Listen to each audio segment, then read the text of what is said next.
say this. I don't want to be in this family without her. Like, I'm good. I don't have issues with her or something like that. And I figured, you know, we were feeling the same way. So it's good to kind of clear the air, just make sure, just the two of us. So, Robyn, why are you still clinging to the idea of being part of this family? Oh, wait, breaking news. She's suddenly had a change of heart about polygamy, conveniently after torching every meaningful relationship, including the ones with the OG 13 kids. How touching. Honestly, Kody and Robyn need to bow out of the show already. It's painful to watch. The damage is done, the masks are off, and what's left isn't pretty. There's no family left for you, Robyn. They're all with Christine now, celebrating, laughing, living their best lives at her wedding. That's where the love is. At this point, if the show has any value, it's as a cautionary tale, a masterclass in how not to treat your children. Not everyone got it wrong, but Kody and Robyn. They set the bar on bad parenting so low, it's practically underground. And then they act surprised when the kids want nothing to do with them. Please, we've got so much to dive into today, so let's not waste any time. Let's jump straight into it. Hey everyone, what's up? It's Elena here, and welcome back to my channel Reality Nexus X. Oh, Robyn never had a crib. Really? Is anyone honestly buying that? Because I sure don't. It sounds like the ultimate damsel in distress move, designed to make Kody feel like some kind of hero. Oh, look at him, rescuing her by getting her a crib. How cute. Honestly, I can just picture the other wives when they first heard that line. I'm sure they were all just nodding along like, sure, Robyn, you didn't have a crib, whatever you say. Because let's be real, even if she co-slept with her kids, most people still have a crib hanging around for naps and stuff, right? I'm totally with the whole damsel in distress theory. Robyn probably wanted Kody to feel like her knight in shining armor. He saved her and got her first crib. But plot twist, she never used it. Of course, she didn't. I remember when they had their second baby and Robyn told Kody she wasn't getting a crib. His face was priceless, like, wait, what? Haven't you noticed that the kids basically live in our bed? If she's still pulling that damsel act, Kody is going to be the only one affected. And we all know Kody can't stand being the villain in his own little drama. That'll be fun to watch. Now, look, I can't claim to know what's really going on with Robyn. But it wouldn't surprise me if she never had a new crib, or at least went without one for a while. To her, that probably means she never had one. Classic Robyn logic, right? And let's be real, in a community as tight-knit as theirs, with everyone constantly having babies, a second-hand crib would have been practically a hand-me-down away. I mean, it's not like it was hard for her to get her special long pants on credit, after all. But really, if Robyn had wanted a crib, she could have had one. Alice would have made sure of that. The truth is, I think Robyn needs to keep her babies close, and putting them in a crib just isn't on her agenda. Plus, co-sleeping works out perfectly for avoiding, other things. People like to think of her as some kind of seductive temptress, but honestly, I'm betting sex is just a tool for her, probably to get whatever she wants. And hey, I wouldn't be shocked if she's always dealing with one of those classic sick headaches. Convenient, right? Should Christine have a nacho bar at her wedding reception? Well, given that Kody was so disgusted by her eating nachos, it might just be the perfect little revenge snack. After all, David posted that photo of him eating nachos with her, so clearly we've already reached peak drama. But here's the thing, starting your new marriage by referencing all the lows of your previous one, not exactly the best look.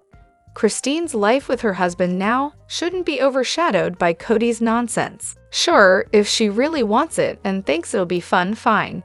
But if every bite of nacho reminds her of Kody, then it's probably best to pass. Let's be real, people would see it as a jab at him, and no one needs that kind of cloud hanging over their wedding day. Such a shame though, because a nacho bar sounds pretty tasty. Still, she'd be better off keeping anything related to that dumpster fire of a marriage far, far away. This is her first and only marriage now. Kody's not even in the picture. Kody and Robyn's move to Flagstaff? Oh, it's shady beyond belief, and I absolutely can't stand it. I'm rewatching the season where Kody pitches the whole "let's move" idea, and it's wild how he and Robyn made the trip to Flagstaff with her kids off camera. Like, they were already planning to move there. They didn't want the cameras catching them as they discussed everything openly with Aurora and Brianna. It's clear they knew they were going, probably even showed the kids where Dayton would go to college. Just reeks of manipulation, and it drives me crazy. Watching how they completely toy with the other wives and kids is disgusting.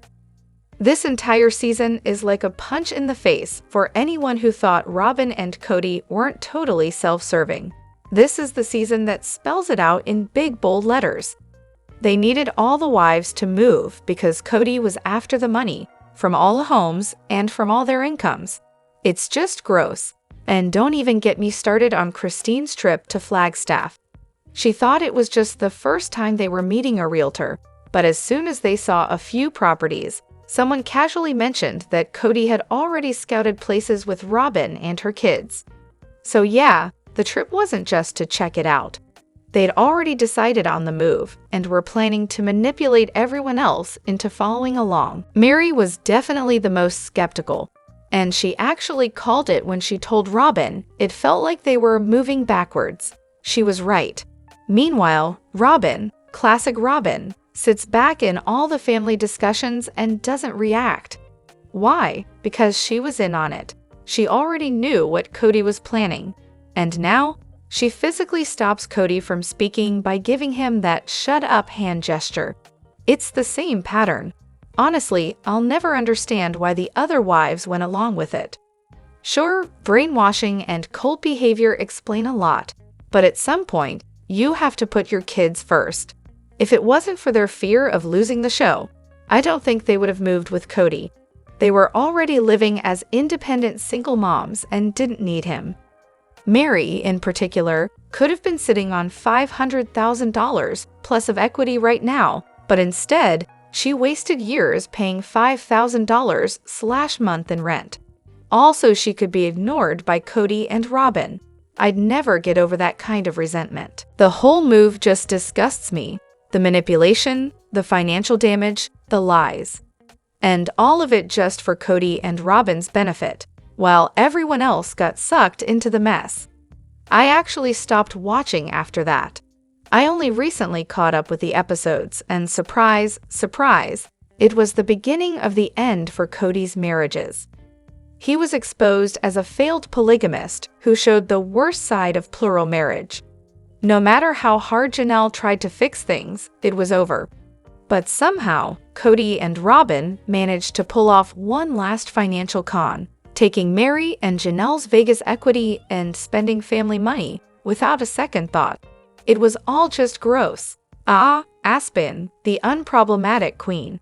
Has this girl ever put a foot wrong? I mean, seriously, is she even capable of being anything less than perfect?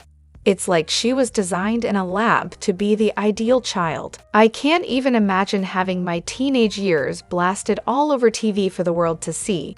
And yet somehow, we never get a glimpse of anything remotely questionable from her. She just glides through life with grace. Honestly, she's my favorite. I mean, they're all stunning in their own right, but Aspen? Absolute knockout. And let's talk about the time she was the voice of reason while questioning Christine about that ridiculous move to Flagstaff. There they were, sitting on Christine's bed, and Aspen, of course, was playing the role of the parent. Wild. Sure, she's probably had her moments like the rest of us, but let's be real. I have zero doubt that she's a genuinely kind, compassionate person. She practically mothered her siblings and 2 out of 5 parents. Oh, and let's not forget that she somehow ended up living with Robyn during college. Intriguing, right? And there's this nugget floating around the show. Supposedly, Aspen and Mykelti used to throw knives and computers at each other during fights. But here's the kicker. She's never been caught doing anything remotely problematic on camera. And now, she's living the dream with Mitch. Honestly, the worst thing she's ever done is allow Kody to wear that kilt at her wedding, subjecting us to, well, let's just say a little too much leg. To the girl who dodged the bullet, Kody. Always blaming Christine for running off the girl who, surprise, surprise, was underage and changed her mind before Kody and Christine were even married. Wouldn't it be just wonderful if we could hear from that girl, the one who was smart enough to say, yeah, no thanks to Kody? Someone out there must know who she is. But let's face it, she's probably married now with a bunch of sister wives. I'd love to be wrong, though. Now, as much as Kody is a total piece of work, understatement of the year, he didn't force any of the women to stay. They all left on their own, which, let's be real here, isn't always the case in polygamy. So while she dodged that Kody bullet, she might have ended up in a worse situation than with him. Yikes. If she's still involved in the faith, I highly doubt she's about to spill any tea. The Browns aren't exactly making plural marriage look like a dream come true. After their book dropped, she probably enjoyed the sweet relief of fading interest in her ill-fated courtship with Kody. But of course, here comes Kody, blowing up the past like it's the latest season of drama. She really did dodge a bullet, though. Kody's disrespect for women is well documented, and he would have just played mind games with her life, completely incapable of managing any healthy relationship. But hey, who knows? Maybe she's married to some other polygamist who's a total disaster of a husband. Wouldn't that be the perfect plot twist for next season? Maybe she and Kody will reunite, rekindle that old love, and Robyn can watch as Kody proclaims he's never known true love until he met her. Now that would be some entertainment. Robyn just can't stand the idea of anyone being happier than her. It's like if there's a moment for her to overshadow someone, she's there, front and center. Take that cringeworthy scene in the Christine wedding special, for example, where she practically tries to snap Kody's neck just to plant a kiss on him. It's not even a passionate kiss, it's more like a weird, desperate attempt to make sure everyone knows she is the happiest one in the room. The way I see it, Robyn knows deep down she's the consolation prize in this whole messed up situation, and she'll be damned if anyone sees her as anything less than the victor. Honestly, watching it, I almost felt bad for Kody. Almost. I just finished the wedding special, and the first thing that hit me, Robyn's jealousy is honestly staggering. She barely had any screen time, but somehow she left the worst impression. She's so bitter and consumed by envy, it's unreal. I mean, that kiss? Please. Both of them looked like they'd rather be anywhere but in front of the cameras. But Robyn's over here swatting them away like they're ruining a super private moment. It's one of the top 3 most cringeworthy things I've ever seen. And then, after Kody is being all gracious, wishing Christine nothing but happiness, seriously, it was the most mature he's ever been. Robyn pulls this whole sad sack routine. She says she's only going to hope David and Christine find happiness. Like, what even is that? Just say you're happy for them or something. Stop planting these little seeds of doubt. It's so transparent. That kiss, though, Kody's talking about how they spent 25 years together, and Robyn, being the master of timing, shuts him down with, "Now, give me a kiss." The audacity, she's waving the cameras away like they're interrupting a real romantic moment between the two of them. It's like watching a train wreck in slow motion. These two really deserve each other. Robyn's so focused on making sure she won Kody, but the second Christine and David are living their best lives, Robyn will spiral into despair because, spoiler alert, she didn't really win. She's stuck with Kody, the man-child. Talk about a sore winner. So with Christine's wedding episodes rolling out, I've been wondering how Truly is handling her mom getting married again and, living with a man full-time. Honestly, she seems to be doing pretty well, so far anyway. Sure, there's a learning curve for everyone involved, but hey, so far, so good, I hope.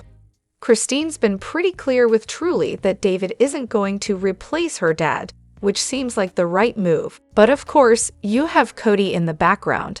endlessly chirping about how Christine and Truly are living with David before the wedding, and how Truly will never see David as her stepdad. Blah, blah, blah. Funny how Kody's all about respect for the role of a father, except when it comes to respecting Robyn's ex-husband, David Jessup. Suddenly, that respect goes out the window. Kody wants all the accolades and love from Truly, as if he's some model father. Yet he showed zero respect for David Jessup, the father of Robyn's kids. But wait, it gets better. Not only did Kody and Robyn fail to show any respect to David, they also blackmailed him into giving up custody of his kids in exchange for back child support. Oh, and they tried to make him pay Dayton's medical bills, because, of course, Dayton's health issues are David's problem now. Fast forward, and David's got leukemia, and, shocker, the kids don't even talk to him anymore. What a lovely turn of events. The hypocrisy of Kody and Robyn is so thick you could cut it with a knife. They're all about the do as I say, not as I do nonsense, and frankly, it's disgusting. Karma is going to hit them like a freight train. Now, I get it. The polygamy thing might actually make Truly's transition to having a stepdad easier. She's used to multiple parental figures in her life, which could make it smoother. But then again, you raise an interesting point. Having a male figure in her life full-time could be an adjustment.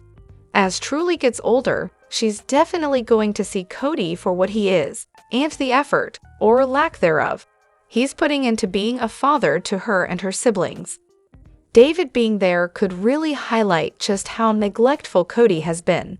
And oh, let's talk about the differences in how Christine and Robyn have handled divorce, because it's pretty laughable.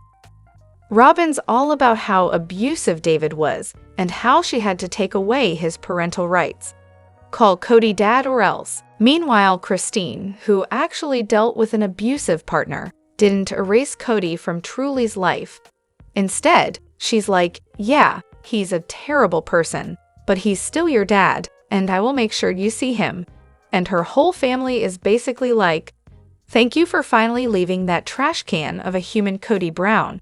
But yeah, Robyn had her kids calling Kody dad from day one. Real respectful of their actual father. Remember that episode where Kody's all fired up, claiming he wants to do something dramatic, like drop a tree? Yeah, that one. Logan's like, no, so they bail on it. But fast forward to the wedding episode, and surprise. Kody's out there chopping down a tree like it's the grand finale of a reality show. I can't help but wonder, is this his way of making up for the missed opportunity back then? Like, oh, I'll show them. This is what TV wants. Me and a tree. Watch me make television. I mean, honestly, it's like he's been thinking this whole time that trees are the secret to a successful show. Seriously, has Kody been out there chopping trees down on the reg, all the way back in Flagstaff, just assuming the cameras are capturing his manly outdoor skills for the world to see? Maybe he thought every log and lumbering moment was peak drama, but surprise, production's not including that in the final cut. If he's lucky, they might show him cutting wood in the background, while the family drama steals the spotlight. Maybe he doesn't even watch the episodes, who knows? But it's honestly hilarious to think he's been out there playing lumberjack, thinking he's the star of the show, when the reality is, the show's about his family slowly crumbling under the weight of his delusions. Classic Kody. Now, as for his impressive tree-felling skills, let's talk about that. Because, big deal, buddy. I'm a 63-year-old woman, and I just took down 2 60-foot pine trees in my own yard, and I didn't need cameras or a lumberjack fantasy to make me feel like a star. Climbing the tree was the hard part, not watching it fall. The only drama was avoiding my neighbor's fence. Kody thinks he's out there doing something incredible, but I'm sorry, it's not even a competition. And then, what exactly are they doing with all this wood? Oh, that's right, just leaving it on some empty, unpaid-for property, because why bother? It's not like they're using it for anything, aside from, I don't know, pretending this whole thing is somehow interesting. A classic Kody move. Why does everyone just pretend the sex thing isn't an issue? We hear endless babble about polygamy between Kody and the wives, but no one actually talks about the real problem.